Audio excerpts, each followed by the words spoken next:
नमस्कार दोस्तों, संस्कृत वर्धनम कक्षा में आप सभी का स्वागत है।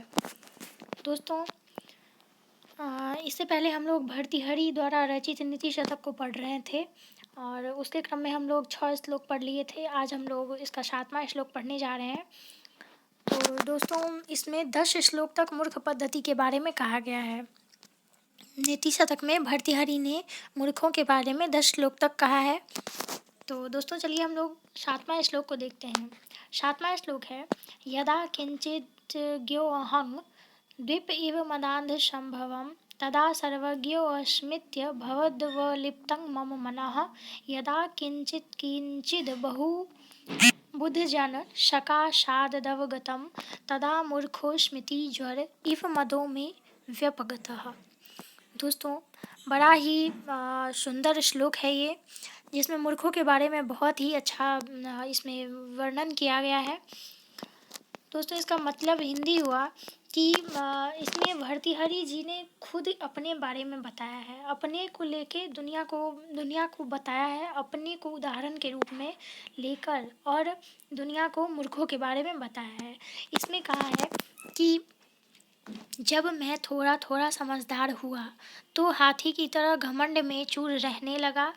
तब मेरा मन भ्रम से लिप्त हो गया कि मैं तो सर्वज्ञ हूँ। जब बुद्धिमानों की संगति से थोड़ा थोड़ा जानने के योग्य हुआ तब मैं निपट मूर्ख हूँ। यह जानकर मेरा सारा दर्प मतलब मद ज्वर के समान उतर गया। और ये कहावत मूर्खों के बारे में बहुत ज़्यादा सटीक है कि जब कोई व्यक्ति थोड़ा ज्ञान पा लेता है तो उसको बहुत ज़्यादा घमंड होने लगता है कि वही सर्वज्ञ है, जो कि बाद में विनाश का कारण बनता है। और जब उसके सामने उससे बड़ा कोई व्यक्ति आ जाता है जो उससे ज़्यादा जानता है, तब उसका अकल ठिकाने पे आता है कि ये तो हमसे ज़्यादा बुद्धिमान है। तो इसी के बारे में यहाँ पे भर्तृहरि जी ने कहा है कि जब मैं थोड़ा थोड़ा समझदार हुआ तो हाथी की तरह घमंड में चूर रहने लगा, लेकिन बुद्धिमान की संगति में आने पर उनका सारा दर्प निपट हो गया। अब हम लोग नेक्स्ट श्लोक देखते हैं, जो कि 8 नंबर श्लोक है। कृमिकुलचितं लालाकिन्ननं विगन्धिजुगुप्सितं निरुपमर सप्रीत्याखादन् खरास्थिनिरामिषं शूरपतिमपि स्वापार्श्वस्थं विलोक्य न शङ्कते न हि गणयति क्षुद्रो जन्तु परिग्रहफलगुताम्। बड़ा ही अच्छा श्लोक है ये भी, जिसमें भर्तृहरि जी ने कहा है कि कीड़े मकोड़ों से भरी हुई शरांध छोड़ती घिनौनी मांग से खाली गधे की हड्डी को लार टपकाता अनोखे चटवारे लेकर खाता हुआ कुत्ता पास ही खड़े देवराज इंद्र को भी देखकर कोई झिझक नहीं मानता, क्योंकि क्षुद्र जीव जंतु मनचाही वस्तु की व्यर्थता पर ध्यान ही नहीं देता है।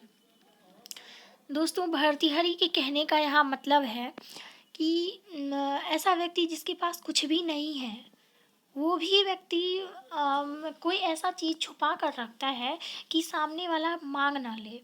यहाँ पे उन्होंने कुत्ते का उदाहरण देकर कहा है कि कोई कुत्ता जिसके पास बिना मांस के सिर्फ हड्डी है, मतलब उसमें मांस नहीं है, सिर्फ हड्डी है, मांस से खाली, यहाँ पे स्पष्ट कर दिया गया है, मांस से खाली गधे की हड्डी, जिसके पास सिर्फ हड्डी है, वो भी खाता हुआ, उस हड्डी को भी चाटता हुआ खाता हुआ कुत्ता पास में ही खड़े देवराज इंद्र को देखकर कोई झिझक नहीं मानता।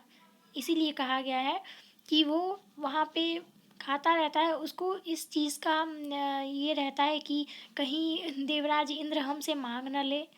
मतलब उन्होंने कुत्ते को एक एग्जाम्पल के तौर पर रख के देखा है कि ऐसा व्यक्ति जो क्षुद्र जीव, यहाँ पे तो क्षुद्र जीव का एग्जाम्पल दिया गया है, वैसे आदमियों के संबंध में भी कहा गया है कि कोई व्यक्ति जो मूर्ख होता है, जो ये जानता है कि कोई सामने वाला हमसे कुछ मांग लेगा, और इस प्रकार वह अपनी छोटी छोटी चीज़ों को भी अपने पास ऐसे दबोच कर रखता है जैसे उसको कोई अमूल्य चीज़ ही मिल गया हो। तो यहाँ पे मूर्खों के बारे में यही बात कही गई है कि कीड़ा मकोड़ा से भरी सरान छोड़ती घिनौनी मांस से खाली गधे की हड्डी को लार टपकाता अनोखे चटवारे लेकर खाता हुआ कुत्ता, पास ही खड़े देवराज इंद्र को भी देखकर कोई झिझक नहीं मानता, क्योंकि क्षुद्र जीव जंतु मनचाही वस्तु की व्यर्थता पर ध्यान ही नहीं देता है। ऐसा इसमें कहा गया है। तो दोस्तों, ये 7 और 8 दोनों श्लोक हम लोगों ने देख लिया। इससे पहले का सारा श्लोक प्लेलिस्ट में आपको मिल जाएगा। अगर आपने नहीं देखा तो वो पहले देख लीजिए, जिससे आपको ज़्यादा समझ में आए। और भर्तृहरि का यह 8 श्लोक कंप्लीट हो चुका है। अब आगे हम लोग इससे आगे के श्लोकों को देखेंगे। ठीक है दोस्तों, तब तक के लिए धन्यवाद।